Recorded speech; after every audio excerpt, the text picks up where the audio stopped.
Yes, y'all. Welcome back to another episode of the Klyph Notes podcast, available everywhere you listen to your podcasts, Apple Podcasts, Spotify, the whole nine, everywhere you listen to audio. Yo, this interview is really, really dope. I hadn't talked to this cat in a minute, and he's been doing some pretty amazing things, some really, really dope things, really, over the last several years as a promoter and just someone who's really caring for this art form that we all love. And so I'm excited to have this episode be the very first episode of the Klyph Notes podcast dropping in the new year. And this is, you know what? This is just going to be a part one. We got to follow up to this one. There's so much more to talk about when we consider all that he's done, and there's going to be a part two, like really, really soon. But yo, just dig in and get ready to enjoy this conversation that I had with my guy, Erik Abel. Latest episode, the Klyph Notes podcast.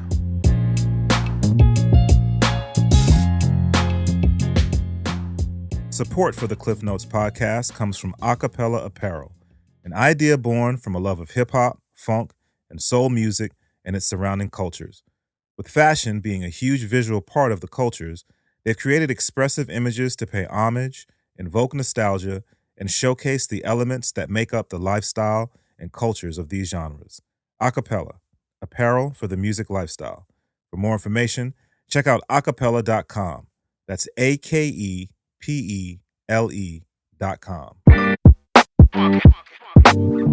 This is crazy because I haven't had a chance to chop it up with this cat literally in years, and but just through the wonders of social media have been able to watch and see all of the things that he's been working on. Super excited to have my guest, Erik Abel, live on the Klyph Notes podcast. What up, B? What's going on? When you say literally years, it's probably been 10 years. Yeah. Right? Maybe more. Yeah, man. It's crazy. It's funny to me too, because like looking back, I feel like it hasn't been that long, but it has been long just because our connection has been fairly, especially early on before you left the Northwest. I would see you every once in a while, but we would stay connected via email because you were keeping me updated with music and this, that, and the nine. But how long have you been down south now? In LA, maybe like 8 years. Okay. It's funny you say that because it just makes me realize like I probably was spamming the shit out of you back then.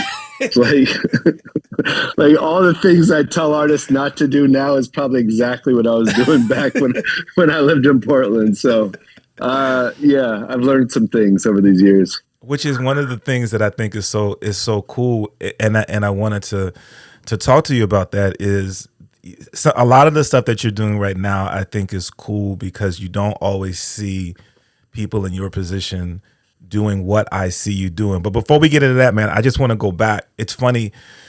I'm doing an event with DJ Ambush here called No Requests. It's just a DJ night, but not like a party. It's just we're just playing stuff.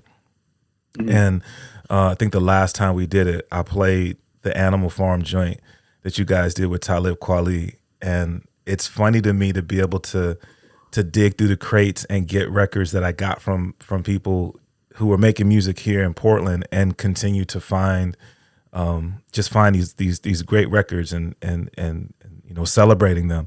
So that's how you and I first connected. Is you were doing your thing with Animal Farm here in the city. So do you miss that? Do you miss recording and performing and being a part of a performance collective like that?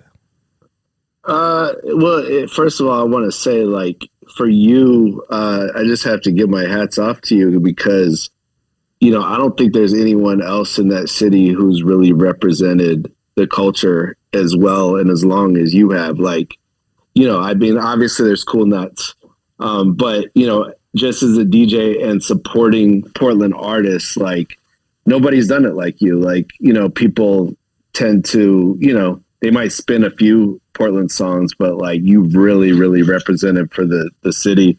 I just want to thank you. Like as an artist, I feel like that's rare. And even though like people aren't popping off worldwide and nationally, you know, maybe a few are, but like you still stay and support the artists that are from home, and you know that's just dope.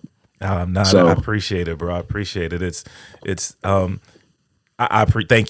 you for saying that. But it's my pleasure. You know what I'm saying? It's my pleasure to be able to support individuals who've made great art and just be a conduit for them. But thank you. I appreciate that. Yeah, no, I mean, there's obviously been a lot of talent there over the years, and you know, I don't think a lot of it's got its just due. But you know, it's like we as artists, we kind of do it because we love it, and if the success comes, then you know, even better. But like, I never, as an artist, kind of going back to what you asked, like I never.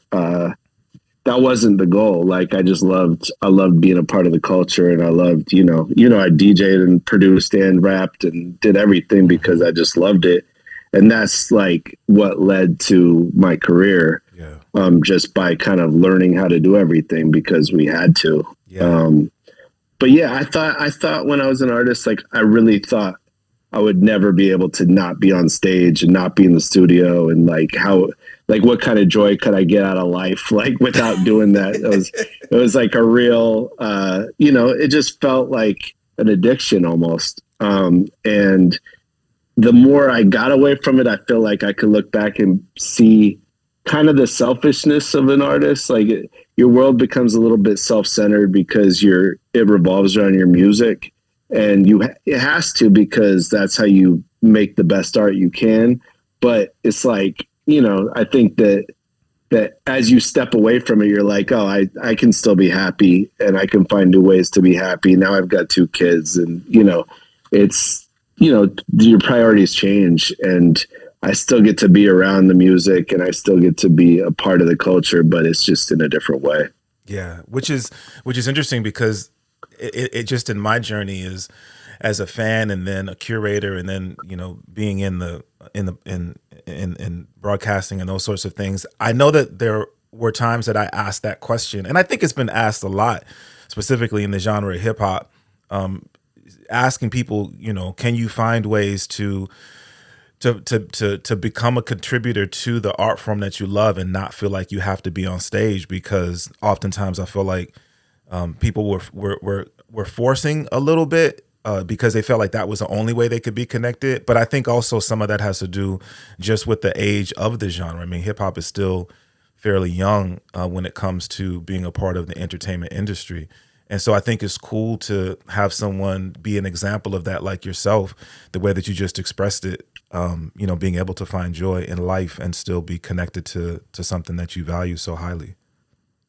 Yeah, for sure. I mean, I guess I am lucky to still have, you know, have kind of turned this into a career, and I don't take that for granted at all. But, you know, I've seen a lot of like the artists that we came up with around the same time, like doing other things, like, you know, like Phil Bowers, like the COO at DistroKid, and like, you know, Klyph Notes is doing a million things, like always, but you know, and Tope's producing, and like all of a sudden has this new life, which is really dope to see. And yeah, I just, you know, I'm cheering for everyone. Like I want everyone to win, especially from Portland. But like we all kind of like the people who really set ourselves apart, like we just worked hard and we learned how to do everything, and eventually the doors kind of opened in one way, even if it wasn't exactly how we thought it was going to open. Yeah. I think like we all kind of worked our way into some position. Yeah. Yeah. I have to say thank you publicly for really leaving a gift to the city of Portland, to people like myself who, you know, who curate art from Portland, with the last record that I got from you, which was Dear Portland. Kind of a farewell letter as you were on your way out of the city. You know, that, and I remember when you sent it to me, and I think you even, I don't know if you said it straight up or if you just alluded to the fact that, you know, that's kind of what it was. But when you wrote that record and recorded it and released it, looking back on it, do you feel like that's really what your goal was to write it as such? Yeah, I mean, first of all, thanks for even remembering that. I don't think many people would, but I definitely like it was. Shout out to DJ Wheels for doing the cuts on that record, and it definitely was like I wrote it to like a kind of an ex, like a relationship that hadn't gone wrong, but just kind of outgrown itself. And I think like that was just how I was feeling at the time. Like I felt like I'd done everything I possibly could do in the city, and I wanted to expand. And I just couldn't make a living in music living in Portland, and that was really the main thing. Is like I moved my family at the time, my ex-wife and my son, to New York, and was just like, we got to go because I got to figure out a way to make a living, and I'm not going to do it another way. And it like totally strained my relationship. Like from there, it didn't work out with my ex, and it's kind of part of that leap of faith that I took. And ultimately, like, things worked out how they were supposed to, and things are great, but it was some tough years. Like, when you're dealing with a son and joint custody and everything, and her moving back to the West Coast. And so it was tricky, but like, I really believe that things work out how they're supposed to, and sometimes you have to take that leap of faith. And so I did. And I really don't have any regrets at all. No doubt. Chopping up with Erik Abel. So you have built a from the outside looking in, seems to be a really solid career, continuing to be such an integral part of hip hop, and building with artists that a lot of us are familiar with, and we've seen on grand stages, and in terms of show promotion and those things. If you look back, can you look back 10 years and imagine that, that you'd have relationships with individuals the way that you do? Because it seems like that's what it is. Like, you have like real relationships with these individuals. Yeah, no, I do. It's it's weird. Like, and that was one of kind of my issues living in Portland. I wouldn't say with Portland, but living in Portland was just not having access to the relationships that I needed. It just felt like, someone would come into town for a night, and then what are you just try to kick it with them and hope you make some sort of impression, which you never really did. Yeah. And that was my biggest issue. So like when I left Portland, my whole thought was like, all right, I'm making music, I'm doing all this stuff, I'm DJing, like I just need to make the right connections, right? But like I'd grinded it out so many years and put in so much blood and sweat and tears that by the time I got to New York, I just wasn't inspired like that anymore. So like I was all of a sudden making connections, and it didn't, like, I wasn't able to really do anything with it artistically. Yeah. So I kind of, that's part of where priorities shifted too. But sorry, what was the question? No, I totally got off on a tangent. No. But just that, like the relationships that you have, and kind of looking back, and any sense that that one day that, I know you said that you thought, well, maybe you'll be on stages and the goal of being an artist, but you have concrete relationships with people. Could you have imagined that they would be what they are? No, I guess not. I basically went to New York, and I knew Rob Swift from the Executioners, and that was the one dude that I knew. Yeah. And I was DJing out there with him, and he connected me with Total Eclipse. And then it just kind of, I met Evil D and started rocking with those guys. And like, I don't even consider myself a DJ on that level, but like just kind of fell in with them, Yeah. And then just kind of started helping Rob with booking and a few other things. And then that led to my first job at a boutique agency out there, which it was like a 2-hour commute each way out of the city. So I was like commuting 4 hours total just to take this crappy agency job. But yeah, that started the ball rolling. It's just like putting in that sweat equity, and I started meeting people, and it just kind of went from there. So it's like it's been a 10-year process of like getting to this point where not just building relationships, but building trust with people, them feeling like they can trust me and know when I say something, I'm not bullshitting them. Right. And I think that's key, because a lot of artists, especially from that generation of, that were big in the, say, 90s, they dealt with being ripped off, and they dealt with shitty managers and labels, and they don't trust a lot of people, many artists from that era, because they don't have the luxuries that a lot of these artists have today, where they can just be independent and not have to rely on people. So, just being honest and trustworthy, it's been like the key really for me. I think it's like, it's set me apart in a weird way, even though I do think there's plenty of trustworthy people in the industry. I don't want to paint it with that kind of brush, but it's definitely set me apart, and it allowed me to really build with artists and managers alike, and just kind of build that trust. That's what's up. So if anybody who listens to the podcast knows that they probably have a sense, I don't do a ton of like, yo, I'm gonna ask you these series of questions. We just dive in. So I'm gonna say something, and then you have to tell me if we can talk about it or not. Okay. So,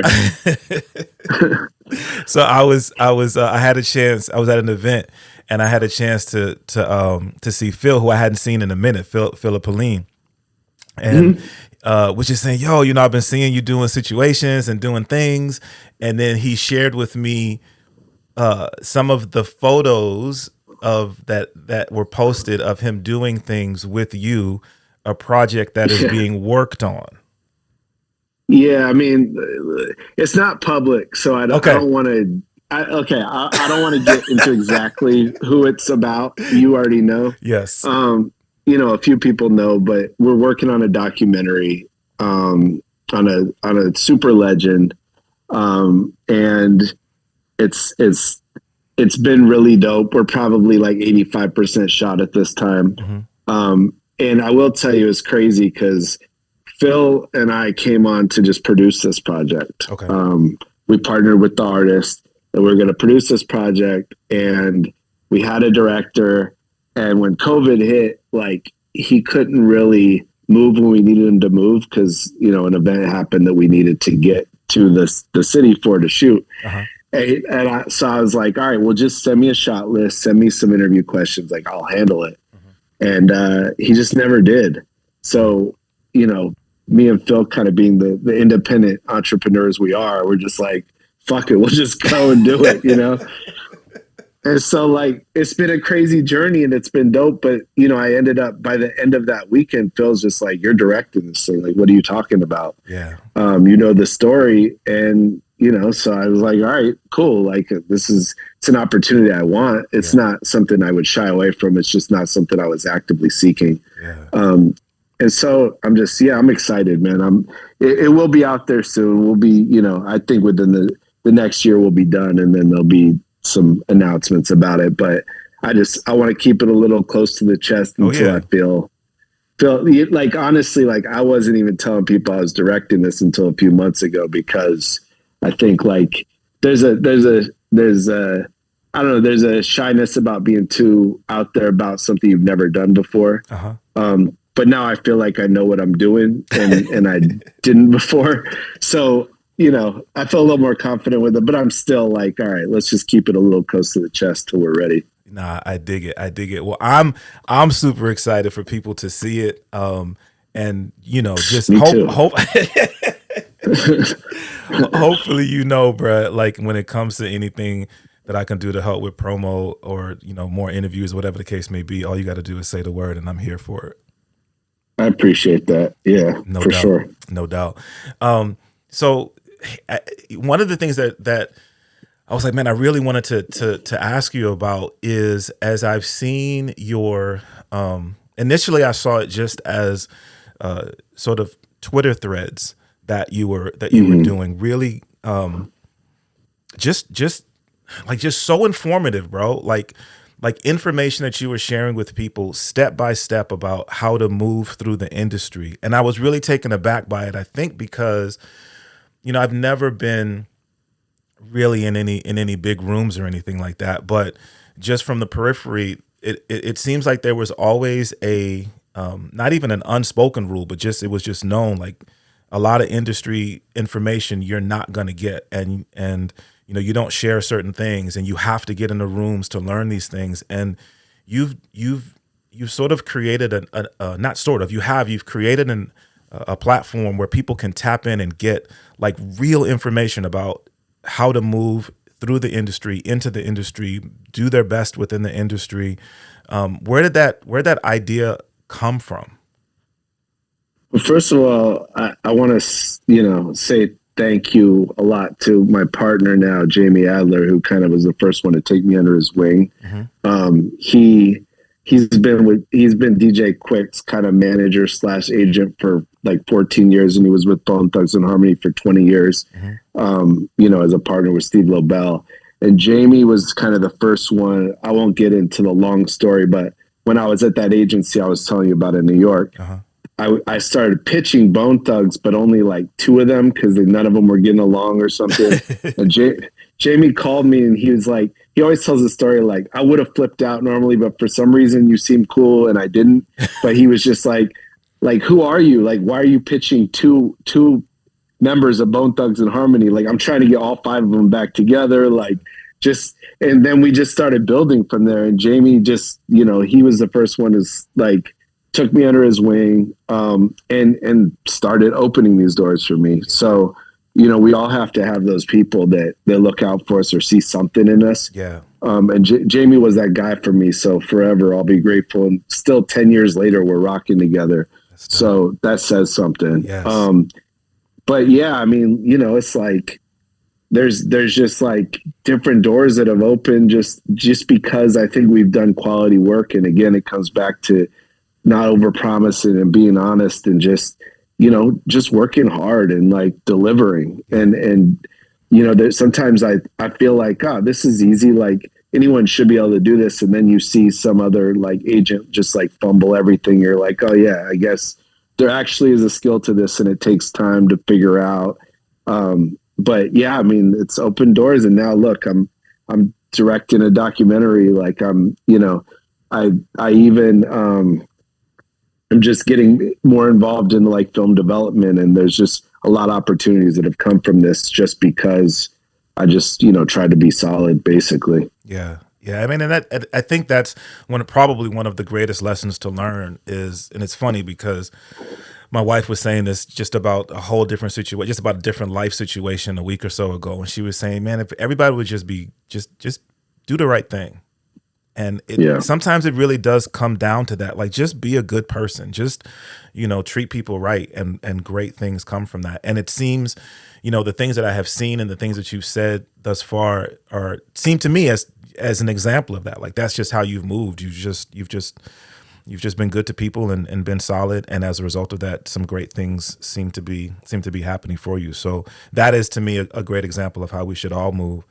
With 100%. Yeah. Yeah. I mean, I truly believe in karma. But I also it's just, going back to the Twitter thing, it's like, I put myself in the position of where I was when I left Portland to go to New York, when I started sharing this information. I was like, what would I want to know at that moment in time, 10 years ago? And how could I help other people kind of get a real life understanding? Because I think you could read all the music business books you want, but then when you get into real life situations, you don't know how to handle it. Sometimes there's pressure and there's stress and there's egos, and you kind of have to learn how to just deal with it. So I was just like, I'm just going to put it out there. Like, whoever gets something from it, that's amazing. And it's actually, taken off more than I kind of thought it would. I just started that this year, just kind of like, as why don't I just give some tips that I've learned along the way? Well, and I know there's so much that I appreciate from reading those threads. I've started doing just nothing major at all. Started doing some live events here in the city, and I am planning I'm planning the biggest event that I will have done coming up this year in 2023. And it's one of the more recent threads that you posted, kind of breaking down booking an artist and expectations and this, that, and the third. And bruh, for somebody who doesn't, like, I don't see myself as a promoter, kind of trying to figure it out as I go, that thread came right on time for me, because a lot of the questions that I didn't even know I didn't know to ask, like, all those answers were there. Have you found people who have kind of read those threads and then reached out to you and either said, like, thank you, or this is dope, can I get more information? Like, people have you found people to take advantage of that yet? Yeah. No, a lot of people have like hit me in the DMs and asked specific questions that I've kind of delved more into. Yeah. But yeah, I mean, I think it's like information just comes when we need it. And so it's crazy how everything works. But I mean, also, you could have read the same thing a week ago and it meant nothing to you. You know, it's like it came when you needed it. But you've also got me in your pocket too. You can always hit me.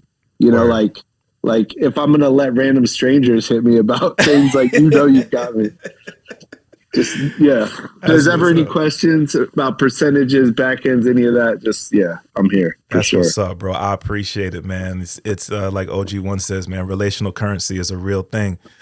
That being said, there are also other opportunities that you are creating for people to really spend some time with you. I know that you're doing a giveaway of some one-on-one time with you that, people want to spend 20 or 30 minutes just in consultation with you.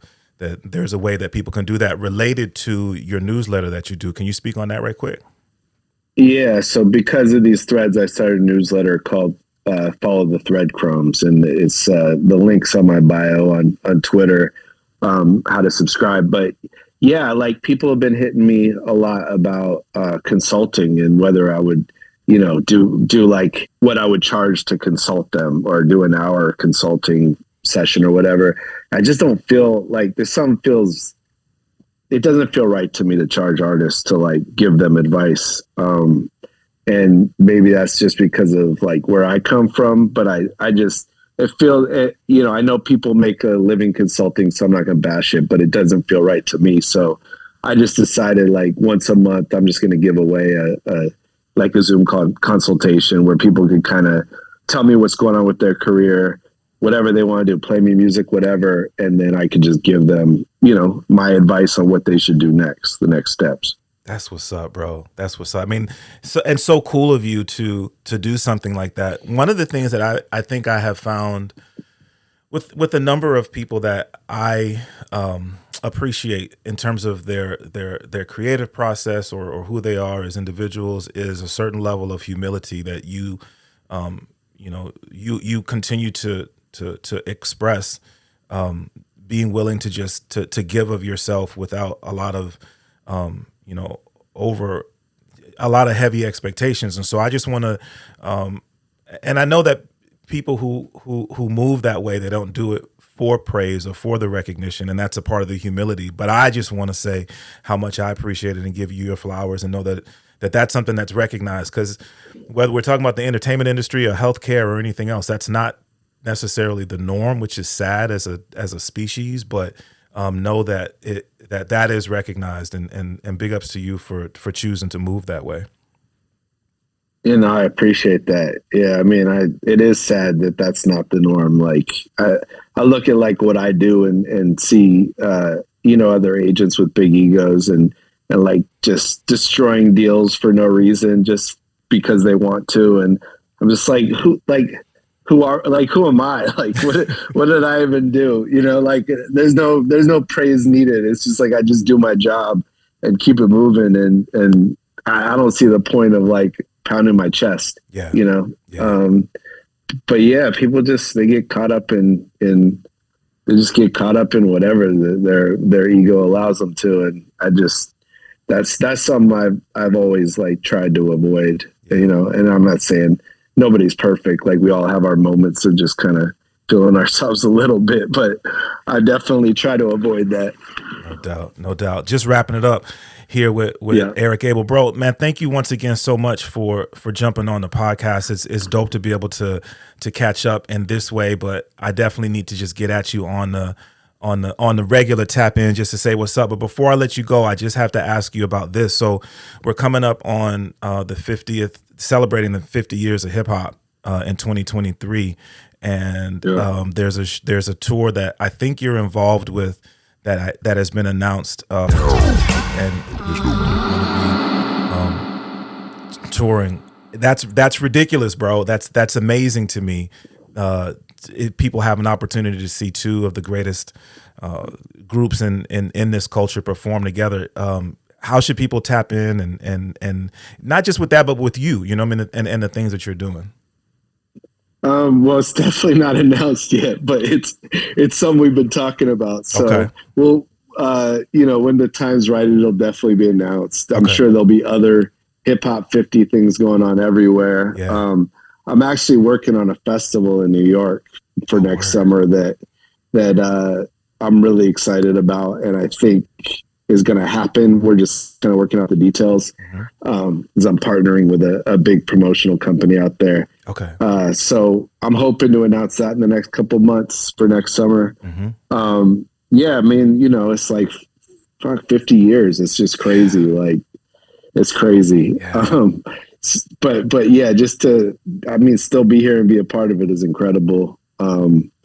And yeah, just some of the artists I've been lucky enough to work with that like inspired me to be where I'm at is it's just a blessing. No doubt. Erik Abel, it's Erik Abel on Twitter. Once again, I guess if people hit your Twitter, then there's a link there for the newsletter. Any specific ways? I think my Twitter is generic still. Is it really? It's GEN_ERIK. Okay. Gotta get it out there, right? You're the first person who called me that in a while. So yeah, it's still on there like that. That's what's up, man. Well, listen, bro, once again, thank you so much for what you do as a fan of the culture and as a fan of a lot of the artists that I know that you work with. And just as a fan of yours, not only as a creator, but also a human being. I just want to say thank you for continuing to move the way that you move, and encourage you to continue to stay on that path. And like I said, man, know that, you have a platform here. Anything that I can do with the resources that I have, are yours to use to the best of your ability. Thanks, Klyph. Like I said, it's all mutual. I feel the same way. There's complete respect to you and everything you do, and you've always been a good person, and no one has anything bad to say about you ever. So you're doing something right. I appreciate everything you do for the community and the culture. That's what's up. I'm gonna be in touch real soon. I'm gonna be in your ear about how to do stuff. For sure. Whenever, I'm here. No doubt. All right, y'all. It's a very special episode of the Klyph Notes podcast. Remember, it's available everywhere you listen to your podcast: Spotify, Apple Podcasts, Google Podcasts, Stitcher. I don't know, everywhere. Wherever you listen to audio, unfortunately, except Tidal. But it's everywhere else. So tap in, or you can listen to it at klyphnotes.com. Big ups to Erik Abel, a.k.a. Gen Eric. Big ups to the Numberz and XRAY FM for their support of the Klyph Notes podcast. You can check us out on their podcast networks. And last but never, ever least, big ups to the homie, Theory Hazit, for creating the official theme song to the Klyph Notes podcast. Also, be sure to tap in with Akepele Apparel for their support of the Klyph Notes podcast. All right, y'all. Until we have an opportunity. Shouts to Theory Hazit. Let me say that too. He's dope, man. I still watch him, and just the beats he makes are incredible. Bruh. So shouts to Theory Hazit. Bruh. Shouts to Trox. Shouts to, man, there's so many dope producers from Portland. Say that, man. I mean, just there's so much talent here, bro. And we talk about it all the time. Even now, there's so much talent, and people are not yet aware. But there's like, right. Anyway, yes. Shouts to Immaculate, who's down here now too. Like, there's, Bruh. I mean, everyone, and that's the thing. Watching everyone do all these different things now is incredible. Absolutely. Want to continue the conversation about Portland, like extended outside of the city. Yeah. You know what I mean? And all of the people who continue to just, again, create great art. All right, y'all. Yeah. Until we have an opportunity to do this again, y'all be blessed. Peace. All right, peace.